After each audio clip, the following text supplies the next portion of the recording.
Hello everybody and welcome to the GMS Magazine channel. I am Paco Garcia, your host, and today I have with me Paladin, warriors of Charlemagne or Charlemagne or however you want to pronounce it. In my case it would be Carlomagno.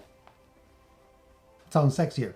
Anyway, this is a game published by Chaosium that I've had for a while now, and I decided to pay a little bit of attention because it was sitting on my shelf looking rather for long, and I thought, I backed the Kickstarter for this. Has this actually been worth the amount of money that I had to back to get my hands on it?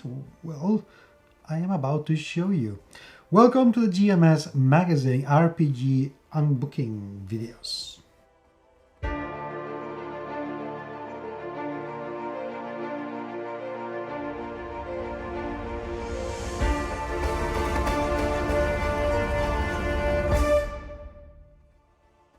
Historically accurate games is something that so many people have tried to do in the past with more or less success. And since the historical accuracy fallacy palaver still goes on and rages on so often, it's interesting to see that sometimes people still decide to publish these kind of games with the claim of this is being a precisely, accurately, historically thing in this time of period of history or whatever it is. Yeah. But you know, we have some games that do it very well. We have Chivalry and Sorcery, which is actually more than very good. And Chaosium, when they speak, we listen. Simple as that. They know what they're doing. I mean, come on. It's Chaosium. So I had to take a look at this and see what it was going to be like. I haven't read it yet, so the only thing I want to show you, just in case that you are interested in this, is whether it's going to be worth by the production standards point of view, and taking a look at what the game actually contains inside, which hopefully this will give us a good idea. Now, firstly and foremostly, this is a glorious tome, okay, which I am very much in the oh, another big tome of a game. Fucking hell. How am I going to read this? I mean, this is mammoth. As in, let's find how many hundreds of pages mammoth. Well, a lot of 400 and something. 444 plus other pages mammoth. Which is a bit... You know how long it takes me to read something like this? It takes me way too long. Way too long. So I don't feel very inclined to do it. This is too much. Sorry, it's just too much. But, big but, I mean, it's beautiful. It's just, the cover is absolutely outstandingly gorgeous. It's, the level of detail is exquisite. Absolutely exquisite. Which I do appreciate very much. And look, is the author's name on the cover. Yay for that, because I think it's important that we start recognizing who's written these games, for goodness sake. So that's a very good thing. Obviously, it has a massive top, which sits lovingly on the shelf, I have to say, and they have used it with very good effect. So I know exactly what the game is going to be when I take a look at it on my shelf. And in the back, again, a beautiful design. So I know exactly what I am going to find if I take a look at this at a convention or a friendly local gaming store, which is great. By the way, this book is meant to retail at $60, $59.99. Yeah, call me picky. And you know, for $60, this is... Jesus, you get an awful lot of Dead 3 here, which is amazing. As you can see, hardback, very hardback, full color inside, as you would expect from a game like this, otherwise it would be like a what? But no, it's full color, which is very good. Very good indeed. And we go and get to the table of contents, which I think we should pay an awful lot of attention to when we make our books. So, thank you for that, Chaosium. Love you. Introduction. That's a very big introduction from page 14 to page 21. That's 6 pages of introduction. Okay, that's fine. Book 1, character. And character, this goes from page 25 to page 43. That's nothing. That's nothing. That's 20 pages of character creation. I mean, that's a 5% of the book. Okay, that is actually to me quite encouraging, because this means that the character creation process should be fairly straightforward and quick to do, which I like very much, because I'm not one for spending hours and hours and hours doing a character. I'd rather not. Chapter 2, The Past. Your family history, that's all right, but it only goes from page 45 to page 54. So quite frankly, you better give me an awful lot of very good information here, because if that's all you're going to use to describe the past, this better be very well condensed. Okay, but fine, quickly now. Chapter 3, Personality, Traits and Passions. Okay, I presume that this is going to be for... Wow, that's a lot more here than I thought. No, this isn't actually. Page 65 to page 81. That's not too bad. But of course, that's the deceptive sort of thing about this table of content, because character creation, yeah, you're meant to have only about 20 pages, but you're not going to be able to create a character properly unless you understand all the personality traits. So reputation, glory and standing, that goes from page 83 to 93. Skills, 95 to 105. General mechanic. Okay, so character creation is 100 pages of the book. It's 25%.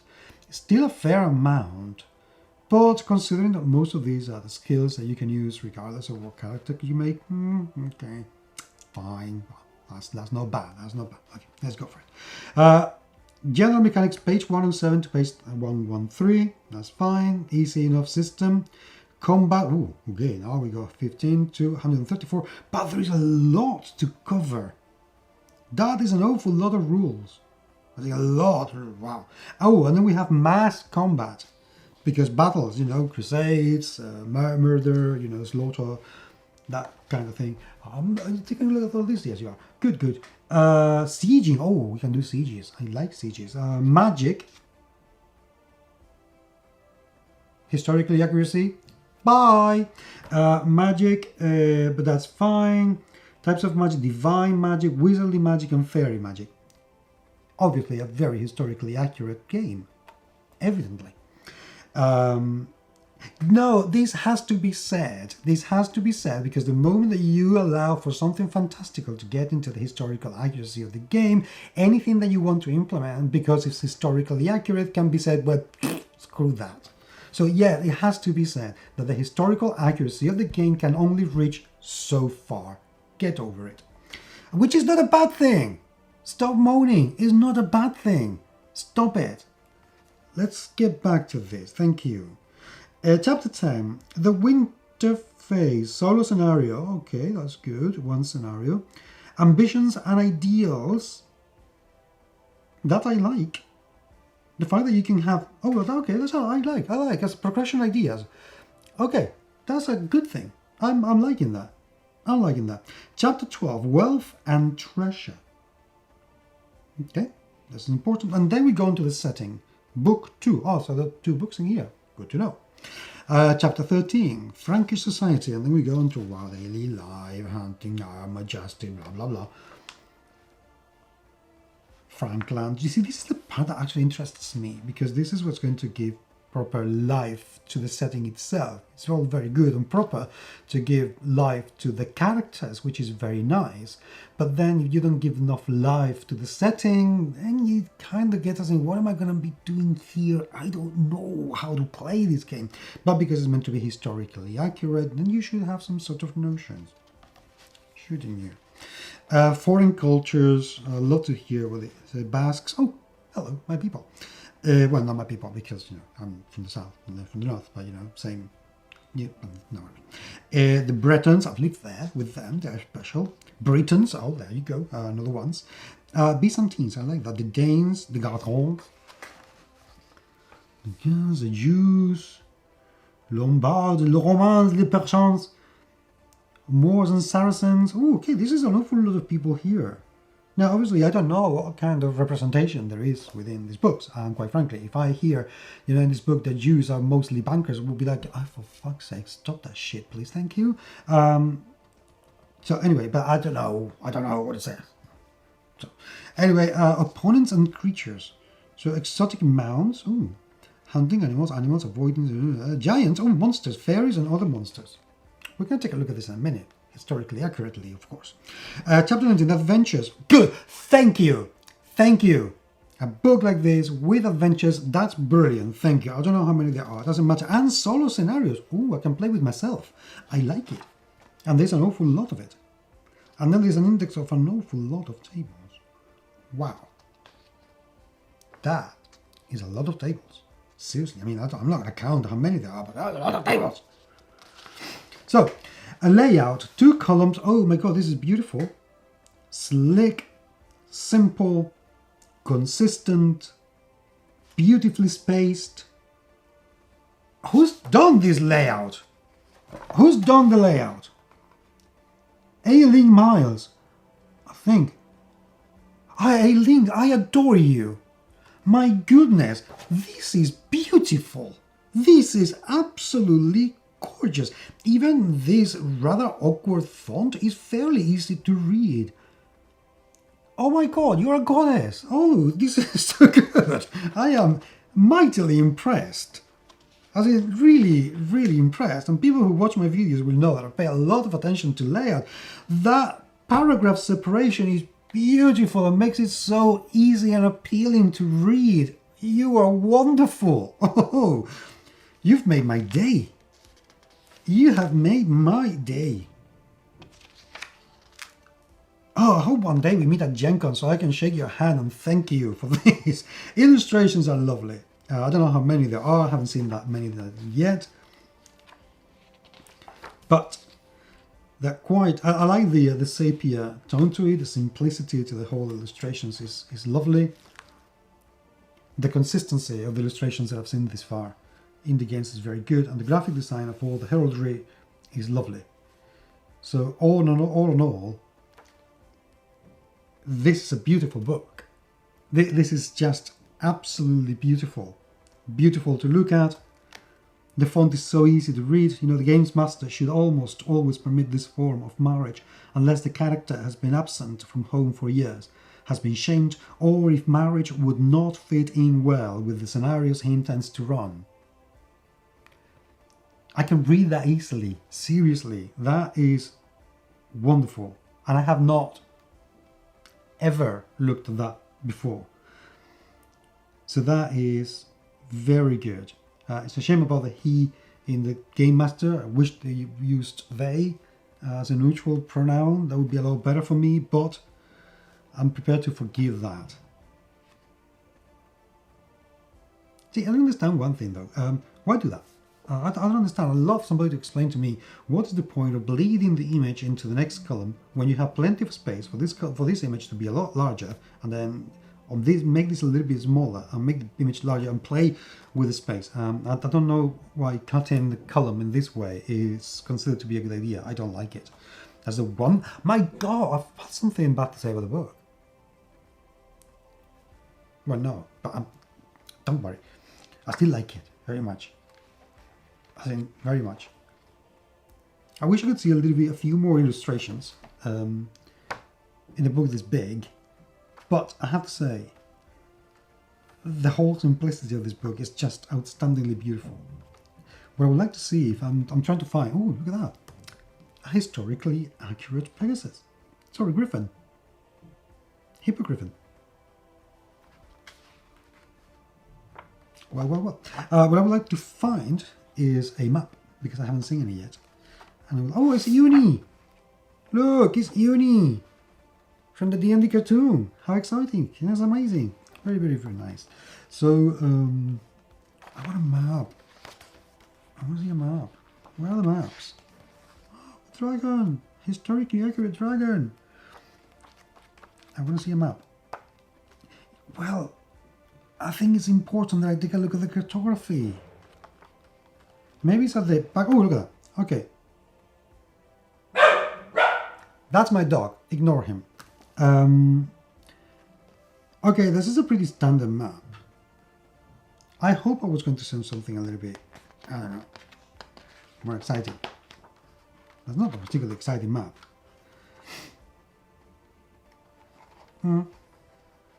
Okay. Sorry, not impressed.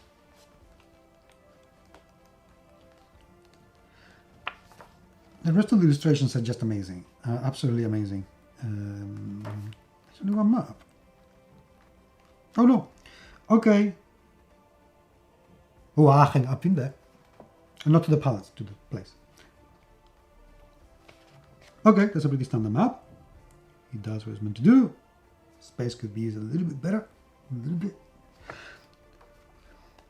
But I think I found the Achilles heel of this book, which is the cartography. Which is, I don't know, quite not remarkable. It's not bad, it's just not remarkable. Now, it's a pity, because in the book, that look is golden. It deserves a little bit better. Something very nice as well. And I know I'm going on and on, but I'm really having a good time with this. I'm sorry. But I'm loving this. I love the two ribbons. The page markers are just lovely to have. And I know they're expensive to make, and that's why not many books have them. But they're such a beautiful little detail. It's just fantastic to see. It's a lovely detail to the reader. And a love message of don't get lost. So I like that very much. So $60 if you like a historically accurate game to play that will scratch your historical accuracy itch. I think this is a massive contender for chivalry and sorcery. It seriously is. And it's a shame, because chivalry and sorcery I love, and it's a wonderful book, a wonderful game. But this is absolutely wonderful, and to be honest, $60 for this level of production, that's a jolly bargain. That is a jolly bargain. If the only thing I can find that is not that I disliked, but I didn't drive me wild compared with the rest of the book is the cartography, you can tell that this is an absolutely outstanding book. So for $60, you would be foolish not to get this if this is the kind of game that you're looking for.